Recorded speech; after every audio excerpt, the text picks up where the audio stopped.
Good afternoon, everyone. Welcome to the GDC Twitch channel. My name is Brian Francis. I am normally the invisible voice inside your head, but today I'm the very visible voice inside your head and in front of your screen. It's been a minute since we've been streaming, and we're back today with Command & Conquer, the Remastered Collection. And with me, in the lower left-hand corner of the screen, is my new friend, Jim Vasella. Jim, how's it going? Hello, it's going great. Thanks for having me. Awesome. Yeah, we're super happy to have you. A couple things for the audience. We're going to be having a chat with Jim for about 30-40 minutes. Unfortunately, the gameplay is pre-recorded, so if you're going to make fun of how I'm playing, guess what? Too bad. I can't fix it. Also, second confession, didn't play the original Command & Conquer because I was 6 or 7 when it came out. So this was all new to me. The concept of having no right-click was very scary. With that in mind, we're going to get started. As you can see, we're playing the first missions of the campaign of the Good Guys campaign, although some people will just be good guys because they love Kane. But Jim, would you mind introducing yourself and the work you did on Command & Conquer Remastered Collection? Sure. So I'm Jim Vasella. I am a lead producer at Electronic Arts, and I was the producer on the game, working with Petroglyph and Lemon Sky Studios to create it over the past 18 months. And I've been kind of the core person at EA, interfacing with all of our teams there, like QA and localization, to make the game happen, and working really close with Petroglyph on all of the design choices and art direction and everything like that. Yeah, I just want to say I'm super impressed with this remastered product. This isn't the first remaster we've featured on stream. If you dig through our archives, you'll find a chat we did with the folks from the Age of Empires remastered team who did some incredible work on that game. It's really cool to see 90s strategy games getting this remastering push from companies like EA. So I bet all the fans in chat are happy that you did this. And just as someone who's new to this whole world of Command & Conquer, this was fun. This was a blast from the past from the 90s. Look at this. Look at this full motion video that somehow still looks beautiful. Even with on a 1920 by 1080 monitor. So that gives us the opportunity to springboard into my first question, which is as a producer, sort of how did EA see the process for remastering a game like Command & Conquer, which was obviously developed under one set of development parameters and now has to function on machines that are much better, able to do higher definition graphics, even just a higher resolution. That alone changes how the game looks, how the game feels. So would you mind walking through the basics of that remastering process from that angle? EA gave us actually a lot of autonomy in terms of how we wanted to kind of creatively approach the game, and the first step of that was reaching out to Petroglyph and hoping that they wanted to sign on board, and luckily they were very excited to jump back into Command & Conquer with us. Mm-hmm. And then working with Lemon Sky, who had prior experience doing remasters like this. Mm-hmm. And so they were pretty familiar with the process of how to do it, and some of the challenges they'd encountered before, and then other cool tricks that they'd learned along the way. And so we kind of brought those teams together, and then one of the unique things about this game is that we announced it before we even really started development at all, back in November of 2018. And so we were already getting feedback from the community before we even started pre-production. So they were super helpful in terms of guiding us in terms of how they wanted to see the game remastered. That led to a lot of our kind of bigger creative decisions about what to update, what to change, what to keep really authentic and core to the originals. And we've had this kind of back and forth collaboration with the community throughout the entire development. And so it was a really great process to kind of go through that, and we were inspired by some the Age of Empires remasters, by the StarCraft remaster, some of the other games that have gone down this road already over the past 6 to 7 years, and we're happy that Command & Conquer can help get RTS back on the map in that way.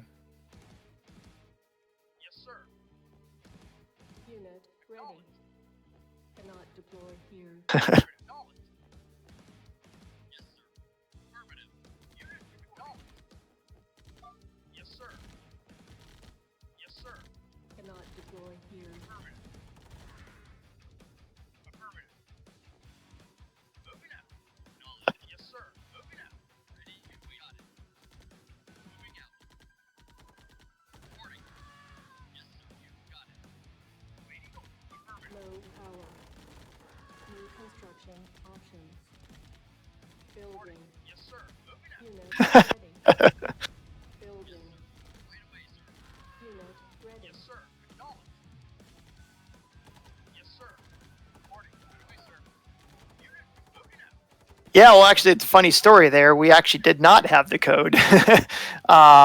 Yeah, when we started the game, we did not have any of the source code from some of the old Westwood properties.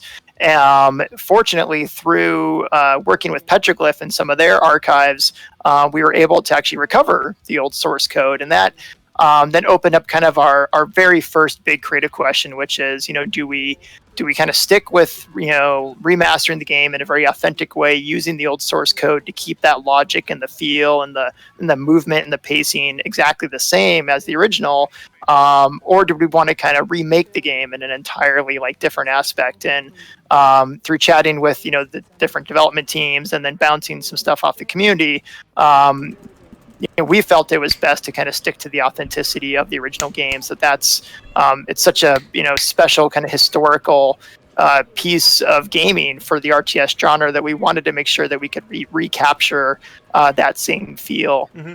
But then the other element was, what is too archaic and what should we really update to make better? And so the community was unanimous in that they wanted us to, for instance, update the UI.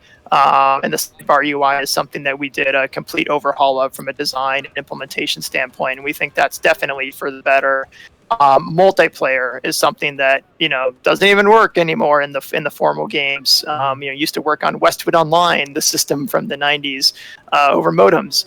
And so, that was a piece of the game where we just rebuilt that entirely from scratch and added some new features there, like replays and observer mode and quick match and a leaderboard. So it was kind of this idea of keeping the core gameplay really authentic to the originals, but then wrapping it with a lot of these updates, using some of Petroglyph's proprietary tech, and trying to kind of approach the remaster that way. But yeah, in those early weeks, it's really about thinking about those kind of creative pillars and what are the core things we wanted to keep the same and what are the things that we wanted to see really updated. Right on. Thank you for the folks in chat for helping me with my sound troubles. My microphone got unplugged, which is the most basic sound trouble you can have in a situation like this. Also, I will move on to my next question, which is, can you walk through, this is always one of my favorite ones, I actually really love how the classic sprites look in the video that we're watching here. You'll see a couple times where I chose to turn on the new high-definition graphics, but I kept switching back to these because I just love the look. It just, it's funny, to me as a newcomer, it clashed a little bit with the vibe of the game, but at the same time, I'm like, oh man, I like this, I'd love to play a game like this on my Switch, kind of, was what I feel like. This aesthetic is so good.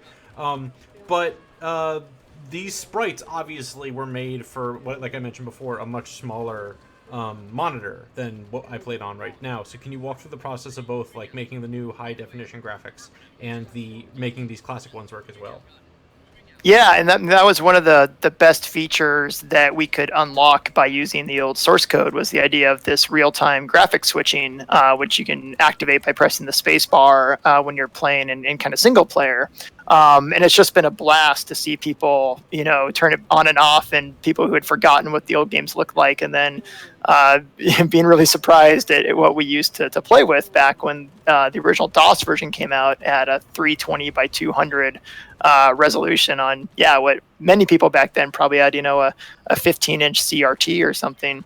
But the process to remastering the graphics was actually very similar to making a modern game. So Lemon Sky actually reconcepted every single asset in the game. So they go back to the hand-drawn sketches, trying to be inspired by what you'd see in the actual game, what you would see in the cinematics if possible, there were some renders from back in the day in the manuals. So, we tried to take in elements of all those pieces to kind of reconcept what it would look like in kind of high definition. They would then go through the modeling process and then the texturing process, and eventually we would get to a really nice 3D model of every asset in the game. But then we put it through kind of the special rendering pipe, which would export it in the 2D sprites. So you'd have usually 32 angles for all the vehicles, or 8 different angles for something like the infantry. And then it would, but it would also be with the animators, and if there were 650 frames of animation on, say, like a grenadier or something, they'd have to reanimate and export that in every single frame to match 1-to-1 to enable that real-time switching. So the process was actually pretty similar to a modern game, but it was kind of that final step where we had to kind of take it into the sprite world. And then once you get it in game, you might realize that what you thought looked really good in the 3D setting just didn't really match with what was in game or what was in the legacy. So then we'd have to go through several kind of polish iterations and get really deep in there, and you'd be zoomed in and doing the back and forth and saying, the angle of that engine just isn't exactly right, we need to update that. And so we'd have to make a lot of kind of hand adjusted differences on the sprites to make them look just perfect. You're gonna see later on in my pre-recorded video that there was a point where I did a like you can see kind of a double take I did, where there's kind of an asset that's floating. It's sitting on the left side of the map. It's off the playable area, but I'm like, wait, what is that? And I pop between the classic and the normal mode to try to identify it, and it looks like a downed helicopter. But when I look at the original asset, I'm like, oh man, like how did anyone know what this was back in the day? And I was... there's a great story behind that, and it's been kind of a conspiracy theory within the community for the past 20 years. To my knowledge, it was originally created, and it looks kind of like a UFO or something like that. And then a few years later, Westwood, they kind of confirmed it was supposed to be a downed helicopter, but no one really believed them. And we kind of went with that approach, that it would just kind of make more sense to be kind of the downed cockpit. But there's already been some mods actually made that you can find on the Steam Workshop of people remaking that particular asset as a more UFO-looking thing, perhaps to hint at the Skrin or something from the other sequels in the Tiberium universe. So it's just really fun to have the community kind of banter about that and debate what it actually should be, and great to see them already contributing their own creative take on it. That kind of speaks to what the port does effectively. That I sort of stumbled into an old conspiracy theory about that, like just by looking at that. And I think the only reason I paid attention to it was I was at some point I'd done a brief news story on Gamma Sutra, our sister site, where they were talking about the StarCraft remaster and how sometimes they were looking at the sprites for the old Zergs and were wondering, like, wait, what is that? Is that supposed to be a tentacle, a claw? Like, it was something. Actually, we're about to see it. It's coming up on the left right here. Once I expand the field of view here more, or the fog of war, not field of view. But yeah, that I'm just it's. The fact that the remaster can just sort of kick off that old debate to a new player at the drop of a hat, I'm super impressed by that. Let's go to chat, because we started talking about mods, and chat is talking about mods and has a lot of questions about the future of Command and Conquer and EA. Like I've mentioned before, this is a dev focus stream, so we're gonna tweak everything for kind of a dev focus. But we also want to give you guys some credit. You're the Command & Conquer fans. We want to share your voice. Light Belgium would want to know, will we see mod support for multiplayer? And I guess I'm just kind of curious, like, how would that fit in with your approach for supporting mods with this remaster collection? Yeah, the one challenge with getting mods in our formal multiplayer is that the game runs on dedicated servers, and so the servers don't really know about mods that would be kind of installed kind of locally on each player's different computers. So it's a little difficult to get the mods to work in online multiplayer, but something that we are looking at right now, which I've talked about in some of our community posts, is the concept of LAN play. And that's something that we want to get into our kind of post-launch efforts here. And LAN play would be able to support mods. And I know that there's the community's been talking. There's some good tricks they can do with VPN and stuff to kind of get LAN to work a little bit broader. And so we're hoping that LAN play can kind of be a potential outlet for getting mods to work in multiplayer. But we're constantly kind of taking in that feedback and seeing what the players want to see. Oh, that's kind of cool, actually. And I believe Steam has some new feature where they're trying to help support. In their case, Steam is trying to support local multiplayer games being able to play online. I wonder if that extends. This is idle speculation. Please don't take this as a fact of any kind. If that kind of support is possible in the long run to do LAN style games over Steam's servers, but I don't know anything about that. It popped into my head. I am Prite wants to know why can't we switch between old graphics and new graphics on the stream? Is it because of balancing issues? Oh, that may be because I think he's talking about online multiplayer. So I'm guessing, Yeah. Is that a balancing issue thing? Is that a tech issue thing? Yeah, it's more of a tech thing. Getting the real time switching completed in the first place was kind of a piece of technical magic by Petroglyph and Steve Tall, who is the original lead programmer on Red Alert back in 1996, and he's now the technical director at Petroglyph. So he was able to kind of make the real-time switching happen. And originally, we actually just only had it in the campaign. That was the only place we could kind of get it to work properly. After hearing some community feedback, we were able to extend that into Skirmish, which was great. So it now works in all of the kind of solo play modes.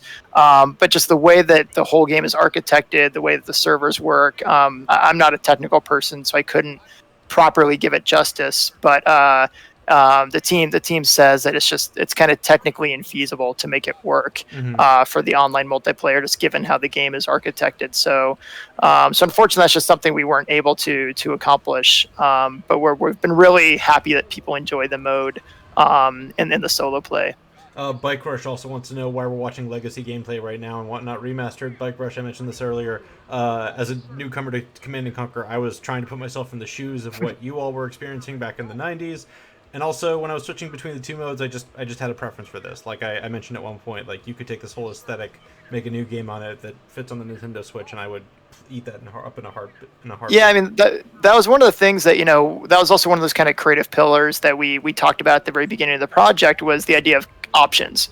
So we understand that there's some people who just love the Legacy feel, they love the Legacy look, they love maybe the Legacy sound, and so we wanted to kind of provide options for all those in the remaster. So if you go to your options menu, you mentioned at the very beginning of the call, the kind of left click, right click. That was something that people debate about, and some people want to play with each. So we have the option to choose, right click mouse settings, left click mouse settings, right click scrolling on or off, unit queuing on or off, depending on how authentic you want to be.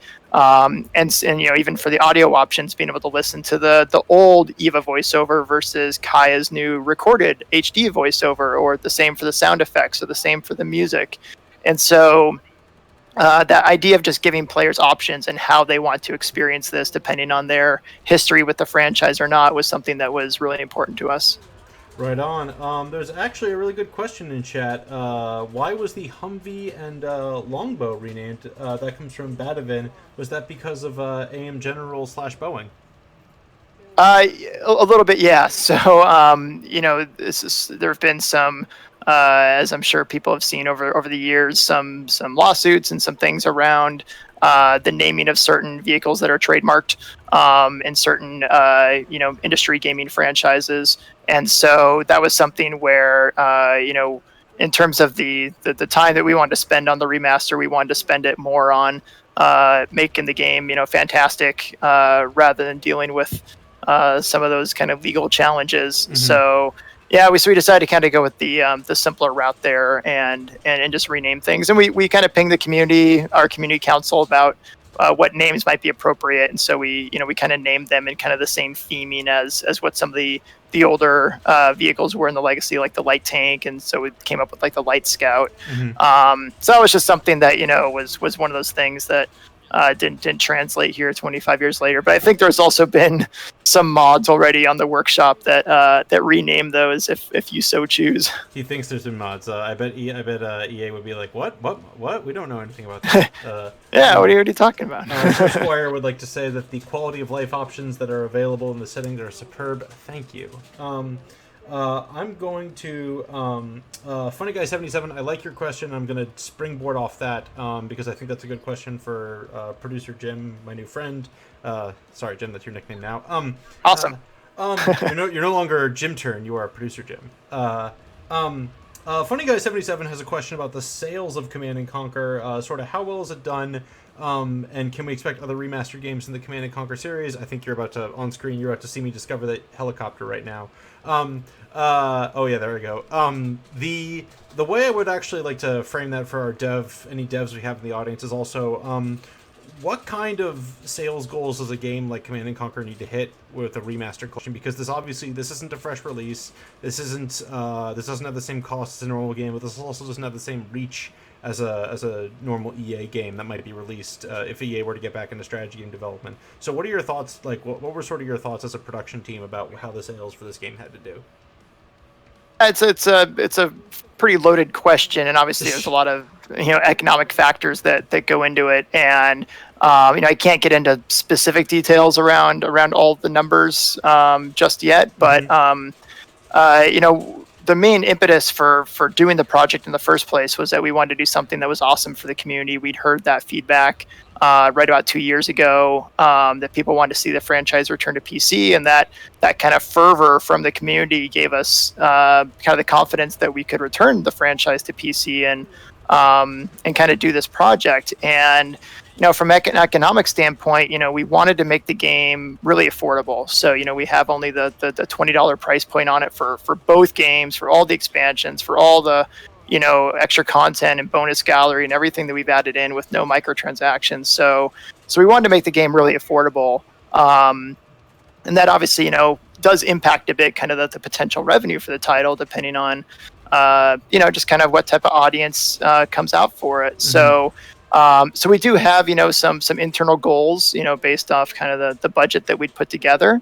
What I can say is that, we've been incredibly humbled by the launch so far. If you, follow kind of the Steam sales charts, which, you can just find online, we were kind of hanging out there in the top of the charts for kind of the past 2 weeks, leading up from our preload time kind of through launch and launch weekend and trailing and following up some of that kind of launch week. And so we're really excited by the response, and it gives us kind of renewed hope that Command and Conquer it still can be a really relevant franchise for today's gamers. So in terms of kind of what's next, I know that's a really popular question right now in terms of the potential for future stuff.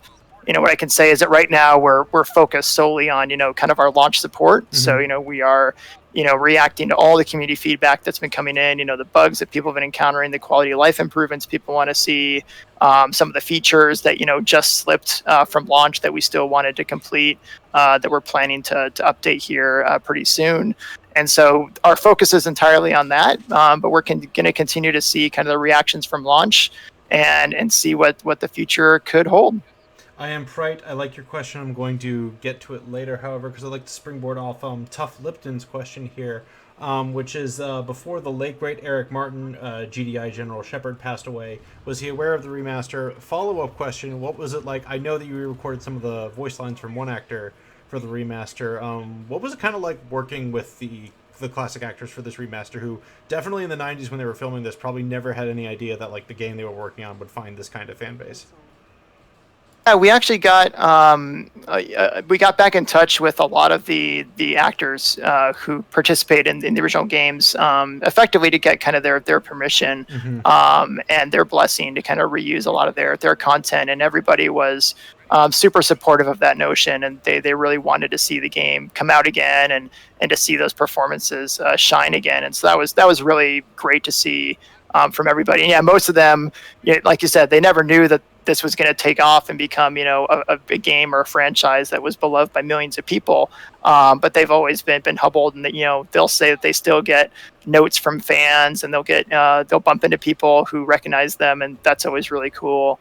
For Eric Martin, it was obviously super, super sad when he passed. He himself wasn't aware of I don't think the remaster when we were kicking it off, but we did get in touch with his family, mm-hmm. As part of this process, and they were very happy that he was going to be able to have his kind of legacy live on in the remaster, and we hope that people like yourself who never played the original games are now getting a chance to kind of discover that performance and remember him in that way. And fortunately, we then were able to work with some of the crew that had done the original games, like Kaya Hunsinger and Frank Kopacki, who was the original composer for the games and worked on us with the remaster and remastered all the music.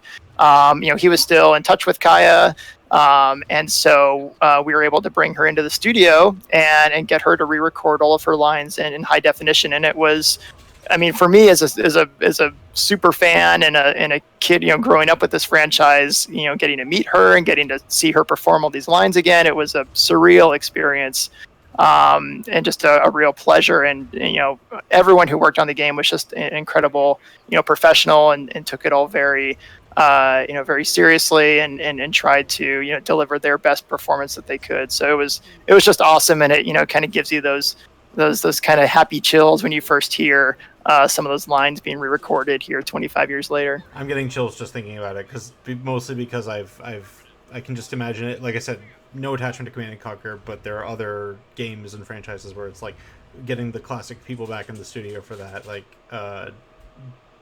it moves me too, and which is funny, like the things that can move you about that. That's super great to hear that his family, Martin's family, was involved in the process, because it's surprising to see the game industry have to start to deal with the fact that of using people's likenesses long after they've passed. It's just such a new kind of challenge that, especially now that digital recreations are becoming so prevalent, the ethical issues there. It's like, oh, well, no, that's Hollywood's problem. And it's like, well, no, it's our problem too, it turns out. That was a comment, not a question. Sorry about that. What Red Tie Guy, I swear, Twitch chat, you are stealing all the questions that I was thinking about beforehand and just asking them in chat, so I have to keep crediting you. Red Tie Guy has the perfect question for this, for these uncertain times, which is, what were some of the development challenges the team had once EA began transitioning to work from home? Because, reminder, we're in a global once-in-a-century global pandemic. Please wear a mask and keep 6 feet apart while you're in public. So first, Red Tag, I watch all your videos, so thanks for all the coverage over the past 18 months following the game. We started working from home. It was literally like 3 days after we kind of did our big kind of announcement back in March. So we kind of made this big announcement. We announced our launch date. We're like, we're coming out in June, and then we learned we had to kind of final the game working from home. Which was going to be, a crazy logistical challenge. And, the teams just really, continued to pour their heart and soul into the game. They continued to work in just a fantastic way together. And, we'd already been kind of working a little bit kind of remotely. Obviously, I'm based here in San Francisco, and Petroglyph is in Las Vegas, and Lemon Sky is in Malaysia. So we already had a little bit of that kind of relationship in terms of, how to work kind of in a distributed way. But obviously then all the individual people at Petroglyph were working from home. So the biggest impact was around kind of our testing capabilities. Our QA team is overseas in EA Studios over in Europe and in India.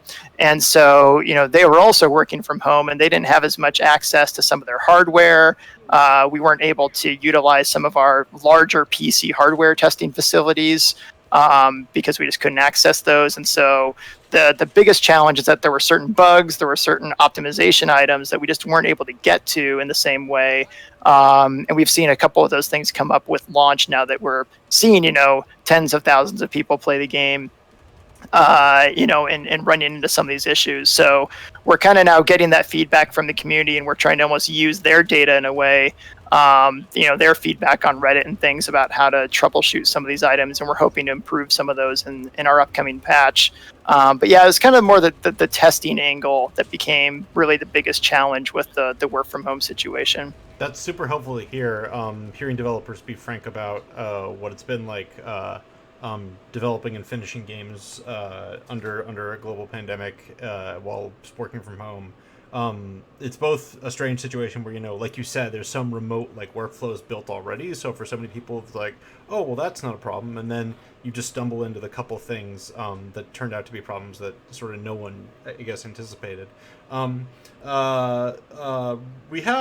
have about, I think about 10 minutes left on our clock if you have 10 minutes for me, Jim.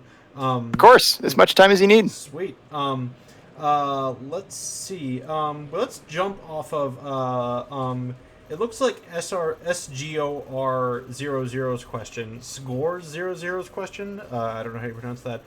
Their question's been answered in chat by other folks, but I will jump off. One really cool thing that you all did was that you released the source code for Command & Conquer a couple weeks ago, which is a boon for modders. It's a boon for other developers. Can you talk behind that decision and sort of what you feel that enabled, like why that was a good thing to do for a developer to release the source code, even while you were trying to sell a remastered collection?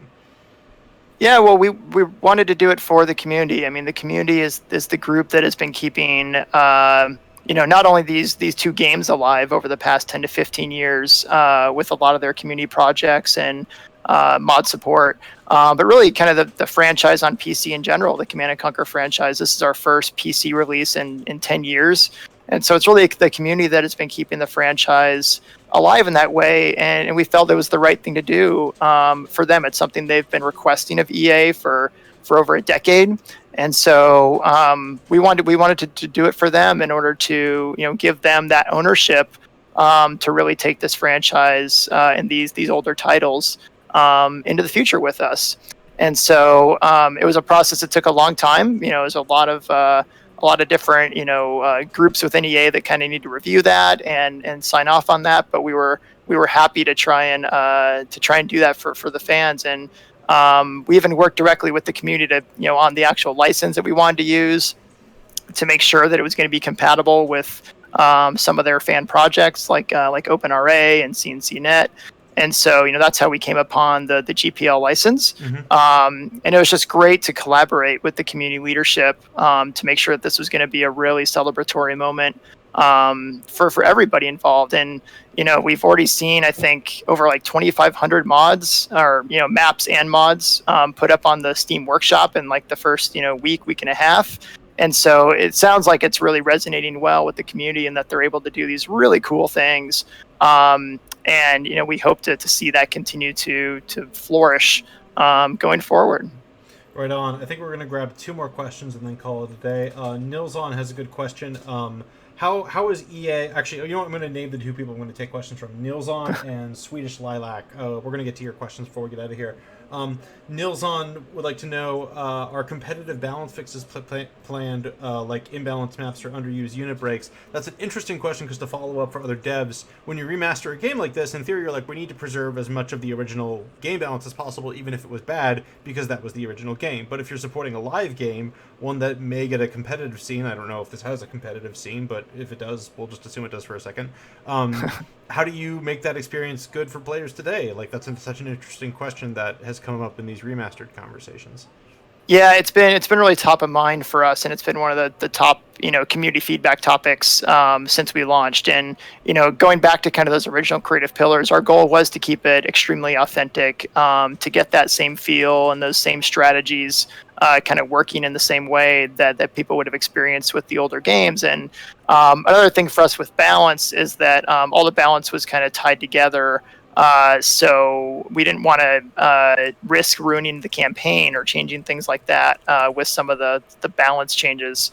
Now that we've launched, we're looking at some really targeted fixes immediately. One that we're updating, for example, in this upcoming patch is, when you're on low power in Red Alert, you're essentially you're completely out of the game. It takes like 27 times longer to build something if you're out of power, and it's almost more like a bug fix than a balance change, but it's something that we are going to update based off the community really being upset about it. We are also actually just yesterday, we updated our quick match rule set based on community feedback to change kind of the base default rules for quick match. We swapped in and out a few of the quick match maps. And we're going to be hopefully doing a few more of those in the upcoming patch based off further feedback. So we're looking at like targeted changes that we think are really impacting the game, but we're still trying to understand if we should look at kind of a bigger balance pass, or if that would kind of change the spirit of what we set out to do too much. So we're still kind of looking at that, but we are in the meantime trying to do some of these targeted fixes.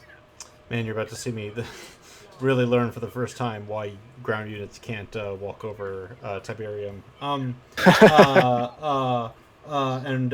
Swedish Lilac's question was, Jim, if you can make an entirely new Command and Conquer from the ground up, would you want to?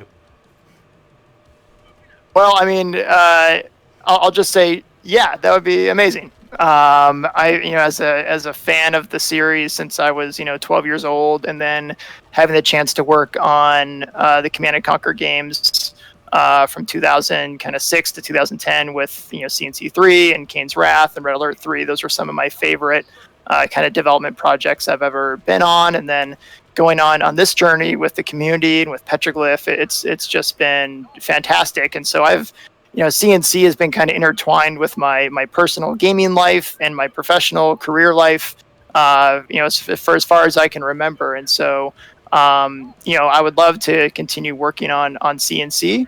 And we'll have to see what the future holds. Like I said, right now we're really just focused on supporting the launch of the remastered collection.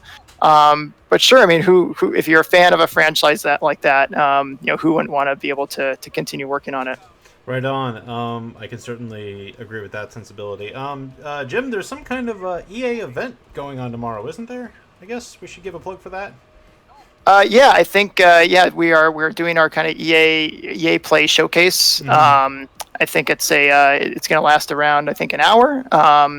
You should check online for kind of your local times on when it's going to show up. It'll be streaming online. We're hoping to kind of have a little bit of a celebratory call out there for the remastered collection.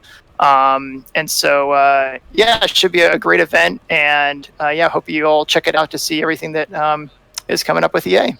Right on.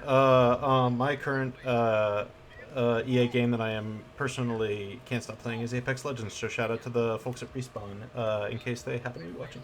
With that, I'm going to start wrapping it up. Thank you all in Twitch chat for joining us. Thank you to the Command and Conquer community, because not only do we have you to thank in part for this game along with EA and Petroglyph and Lemon Sky, but if you all for showing up today and you all for being a big impetus force for this game existing. Like I said, I am a newcomer to your world, and I thank you for sort of building the foundation that I get to come in on. And with that, Jim, I assume this community has big ties to your Discord, your forums, etc. I assume that's already sort of generally known, but in case there was a question they didn't get answered today and they would like to have it answered, where should they go?